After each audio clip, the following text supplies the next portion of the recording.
우리는 어제 아가 7장을 보았습니다.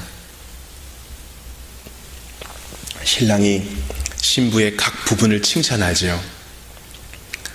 그저 입에 발린 립 서비스가 아니라 정말 어여쁘고 사랑스러워합니다.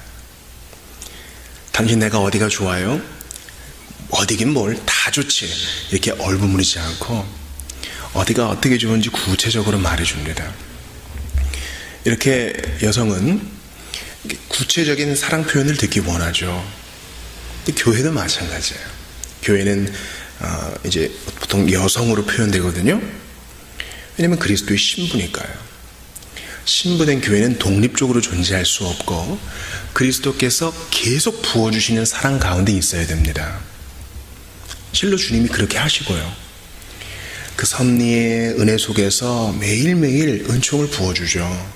또 깨닫게 해주고요. 새롭게 해주십니다. 그거 없으면 교회는 살 수 없어요. 매일 부어주시는 그 사랑. 매일 부어주시는 그 사랑에는요, 넌 참 좋구나, 너 참 예쁘구나, 너 참 아름답구나 하는 주님의 고백이 달려있어요. 담겨있어요. 여러분, 고백은 우리가 신앙 고백할 때 일어서서 하잖아요. 공예배 드릴 때.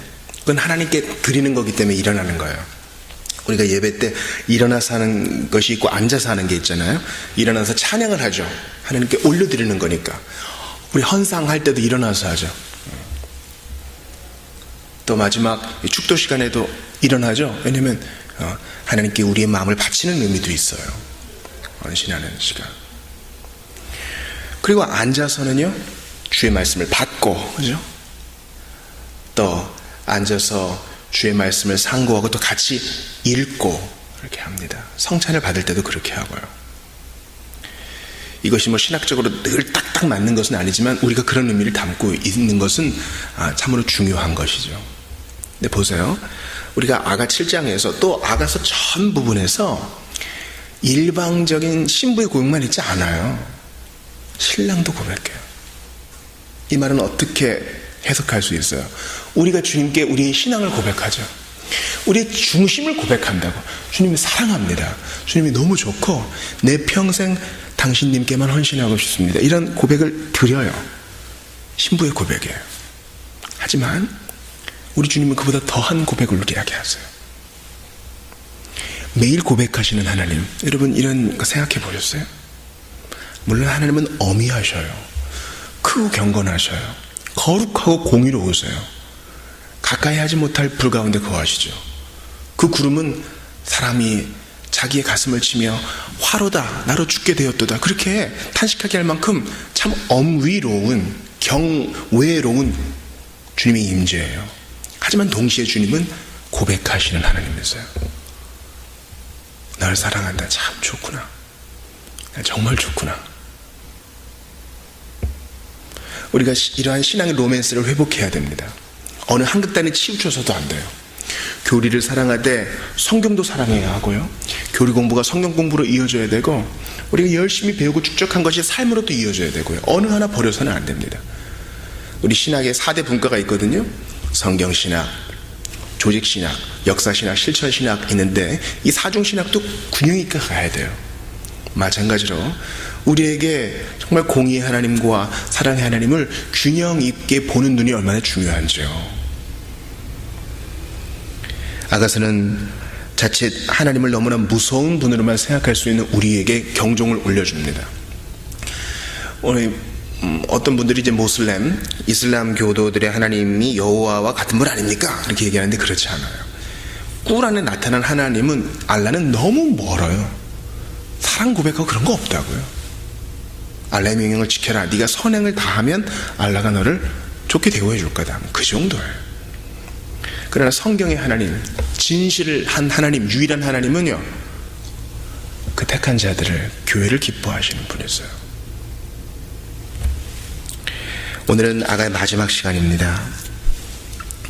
이렇게 한 장씩 보면서 참으로 아가의 깊은 의미를 또 생각하면서 우리가 자칫 간과했던 부분을 체험받을 수 있어서 얼마나 좋은지 몰라요. 물론 성경은 우리가 이해할 수 있게끔 명확하게 기록된 말씀이지만 어려운 말씀도 있어요.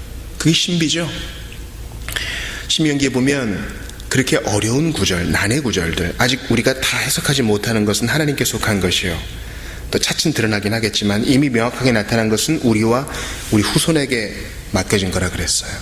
그러므로 우리의 역할은 최대한 잘 서기해서 우리 본문이 명확하게 나타나는 거, 그거를 딱 붙들고 앞으로 나아가는 것이죠. 여러 가지 해석의 견해 차이가 있는 것을 볼 때 우리가 겸손해질 필요가 있어요. 지금도 연구 중이고 하나님 앞에 계속적으로 의미를 파악해 나가야 될 것이죠. 사실 성경의 어느 한 구절도 모르는 거 없어, 다 알아, 이러면 우리 수준에 그럴 수도 없지만 더 이상 하나님을 하나님으로 섬기지 못할 가능성이 높아져요. 하나님을 하대하게 돼요. 우리는 성경에 난해 구절이 있다는 것을 인정합니다. 오늘 본문도 그래요. 그러나 주께서 우리를 긍휼히 여기시사 명확하게 보여주신 게 있다는 것을 마음에 붙들면서 나아가야 됩니다. 자, 사랑하는 여인과 또 사랑하는 남자, 그 둘의 사랑은 계속 불타오릅니다. 그런데 우리가 좀 주목해야 될 구절은 이미 이제 3절 같은 말씀이요, 왼팔로 내 머리를 고이고 오른손으로 나를 안고 깨우지 마라. 이렇게 서로를 향한 아주 긴밀한 사랑은 이미 이전에도 표현된 적이 있죠. 근데 이제 6절 보세요. 이 남녀 간의 사랑을 어떻게 표현하는지, 어떻게 비유하는지. 너는 나를 도장같이 마음에 품고 도장같이 팔에 두라. 사랑은 죽음같이 강하고 질투는 수월같이 잔인하며, 이게 죽음의 장소죠. 죽음 이후의 장소라고 얘기합니다. 수월같이 잔인하며 불길같이 일어나니 그 기세가 여호와의 불과 같으니라. 이제 아가에서 여호와란 말이 나와요. 많은 물도 이 사랑을 끄지 못하겠고 홍수라도 삼키지 못하나니 사랑이 그의 온 가산을 다 주고 사랑과 바꾸려 할지라도, 사람이 가산을 사랑과 바꾸려 할지라도 오히려 멸시를 받으리라. 여러분, 이 남녀 간의 사랑을 이렇게 표현해요. 전 세계에 있는 노래들을 이렇게 취합해 보면은요, 가장 많은 주제가 바로 이 남녀의 사랑과 이별에 대한 노래가 압도적으로 많습니다. 아유, 크리스찬이 그런 거 신경 씁니까? 우리는 오직 하나님의 나라만 노래합시다. 그렇게 얘기하는 분도 있으실 거예요. 하지만 하나님께서 모든 사람을 하나님의 형상과 모양으로 만드시고 그것이 많은 부분 왜곡되었지만 아주 소멸된 건 아니죠. 자, 자연인이든 그리고 거듭난 사람이든 이 남녀 간의 사랑과 이별에 대해서 많이 흥미를 가지고 있고 또 그걸 불러요. 오늘 저녁에도 누군가 그걸 부를 거예요. 왜 그래요? 그 사랑은 하나님이 정해놓으신 거예요. 이런 에로스적인 사랑을 통해서 여호와의 사랑도 더듬어 찾을 수 있는 겁니다. 여러분 보세요.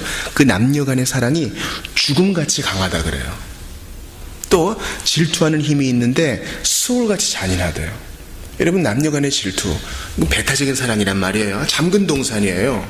그런데 그것을 다른 사람에게 이렇게 열어주면 질투하는 게 당연하죠.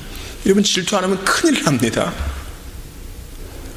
이 질투는요, 긍정적인 면에서는요, 가정을 지키는 일종의 보호기제예요. 질투 안 하고 싸움 안 하면요, 사랑은 깨어집니다.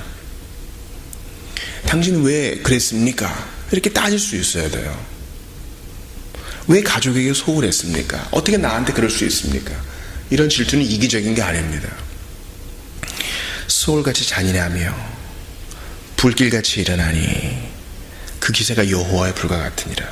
자, 이런 남녀 간의 사랑을 통해서 여호와의 사랑, 에로스의 사랑을 통해서 아가페의 사랑도 더듬어 알 수 있는 거죠.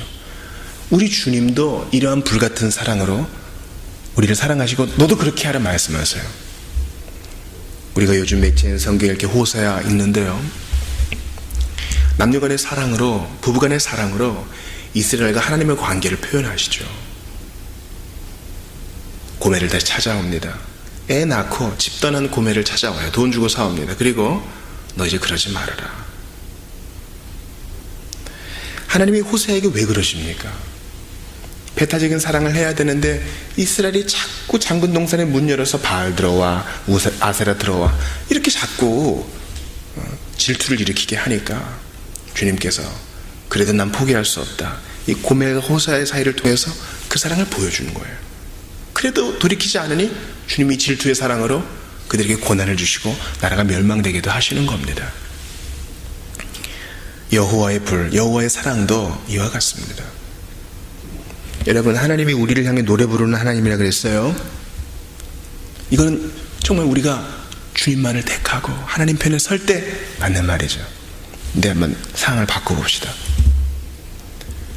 우리가 질투하시는 하나님을 무시하고 돈 좋아하고 명예 쫓아가고 쾌락 쫓아가고 하나님이 보기는 뭘 보겠어. 주님도 이해해 주시겠지. 난 어쩔 수 없는 사람인데 하면서 오늘도 즐거움을 쫓아 육신의 즐거움을 쫓아서 하나님은 뒤로 던져버리고 그리스도인이라는 이름은 저기 길바닥에 던져버리고 마음대로 살 때 하나님이 좋아하겠어요? 절대 그렇지 않아요. 주님이 질투합니다. 사람의 질투는요 반드시 죄와 연결되어 있어요. 사람은 질투하기 무섭게 빛보다 빠른 속도로 그것이 죄와 연결돼요. 막 복수하고 싶고 보복하고 싶고 더 큰 걸로 갚아주고 싶고. 근데 여호와의 질투는 그렇지 않아요. 공정하게 따져보지요. 내가 너에게 어떤 사랑을 보였는데 네가 그럴 수 있느냐. 그래서 주님은 징계의 지팡이로 징계의 막대기로 다시 돌아오게 합니다. 그리고 우리를 지으신 분이 우리에게 그러한 사랑을 요구하는 건 아주 당연한 거예요. 내가 장난감을 만들었다고 생각해 봅시다. 뭐 레고로 조립하든 내가 봉제 인형을 만들었든 정말 정성을 들여서 인형을 만들었어요. 토이스토리 같은 데 보면은 인형들이 막 서로 말하잖아요. 사람들 안 보는 데서 정성을 들였어요. 정말 그 토이스토리의 우디의 발바닥에 앤디 써 있잖아요. 근데 이 우디가 앤디의 집을 탈출해서 딴 집애랑 즐겁게 논다고 생각해 보세요. 우디가 열받겠죠? 하나님도 그러지 않으시겠어요?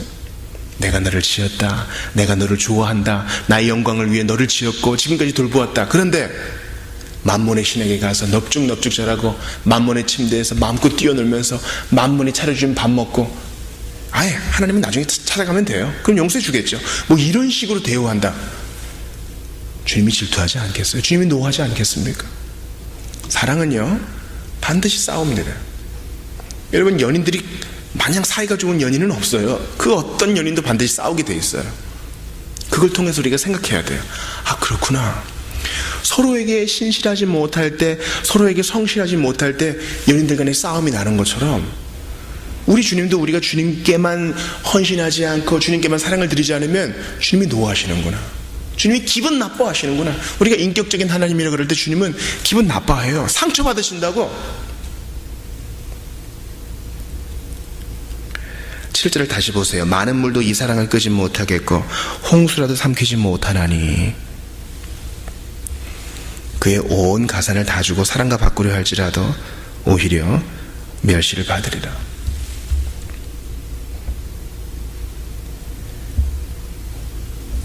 사람은요 지나치되 너무나 지나쳤어요. 여호와를 무시하되 너무 무시했어요.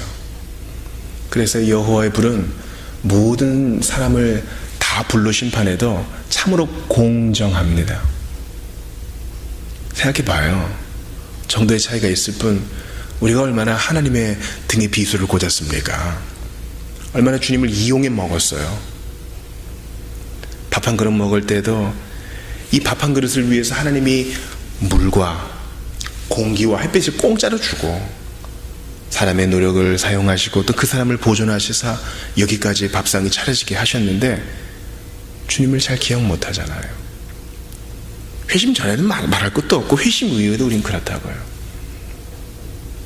그러므로 이 불타는 사랑, 이 질투, 그리고 그것은 이제 공의로 심판으로 드러나는데 예수 그리스도께서 스올같이 잔인한 여호와의 진노를 대신 받으셨어요.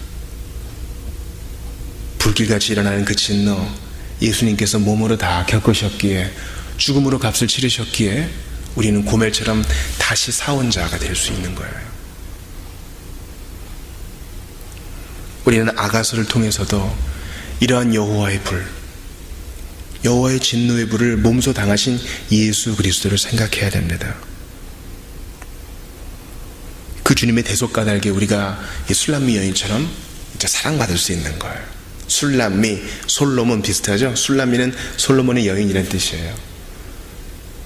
예수님은 그리스도, 우리는 그리스도인, 그리스도의 사람이에요. 그러므로 이제 예수의 것이 되었으니 그분의 사랑을 흠뻑 받고 그분께 사랑을 드리는 사람으로 살기로 작정하시기를 바랍니다. 12절 보세요. 솔로몬 너는 천을 얻겠고 열매를 지키는 자도 200을 얻으려니와 내게 속한 내 포도원은 내 앞에 있구나. 이제 교회는 주님의 포도원이에요. 솔로몬이 샀어요. 솔로몬이 일꾼들을 풀어서 그 포도원을 지키게 합니다. 주님의 사역자들은 그 포도원직이에요. 주님의 포도원이 솔로몬을 위해서, 이제 우리의 솔로몬 대신 예수 그리스도를 위해서 열매를 맺기만 하면 되는 겁니다. 사랑하는 여러분, 아가서를 마무리하며 다시 한번 그리스도, 예수 그리스도, 좋으신 우리 성자 하나님을 생각합시다. 우리를 극상품 포도로 만들기 위해서 그분이 피를 흘리셨어요. 그 피 흘림은 그냥 한번 내가 죽고 내 사랑을 보여주고 말지, 그런 철없는 행동이 아니에요. 죄인을 위해서 대속이 필요하다는 것은 에덴 동산에서 쫓겨날 때 그들이 가죽옷을 입었다는 것으로도 알 수 있어요. 어차피 바람 불면 다 시들어버리는 무화과 치마는 한순간입니다. 그러나 주님은 그들을 위해 가죽옷을 지어 입히셨어요. 이 말은 누군가가 희생당해야 그 가죽옷을 입을 수 있다는 건데, 거기서 우리는 대속을 알 수 있어요. 쫓겨나간 백성들은 주님께 제사를 드렸습니다. 태워드리는 제사를 드렸어요. 누군가의 희생이 있어야 이제 하나님이 예배를 받으셔요. 그 희생 예수님이 치르셨습니다. 구약의 모세율법을 통해서 드러나는 모든 제사들, 그리스도를 가리키고 있는 것입니다. 그리스도께서 대신 죽으셔서 이제 사랑받는 자로 우리를 세우십니다. 그러므로 우리가 주님의 사랑과 돌보심을 받는 걸 권리로 생각하면 안 돼. 너무 당연한 권리로 생각하면 안 돼. 우리 주님이 희생을 치르셨어요. 우리 주일 설교 때 해리포터의 희생을 봤잖아요.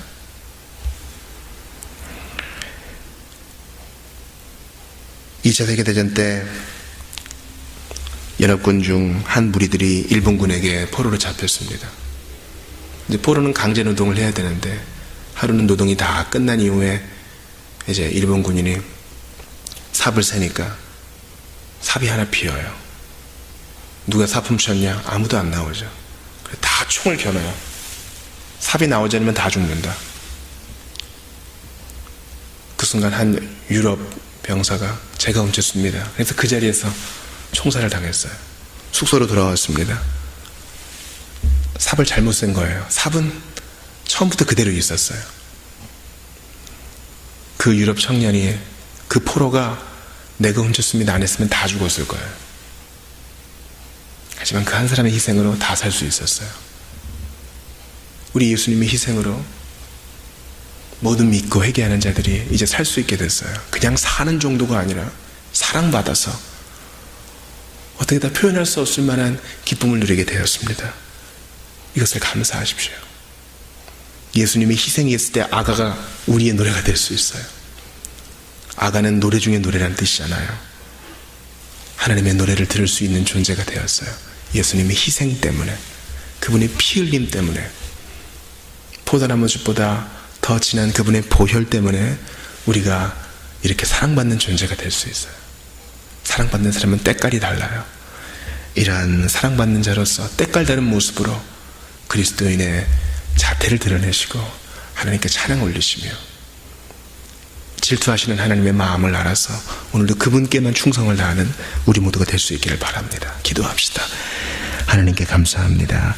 오늘도 이 귀한 말씀 보게 하시고 아가서를 통해서, 아가서 강의를 통해 은혜 받게 하시니 감사합니다. 이러한 사랑 주시기 위하여 희생당하신 그리스도를 찬양합니다. 오늘도 그 사랑 받는 데 잡게 사랑 나누며 살게 도와주시옵소서.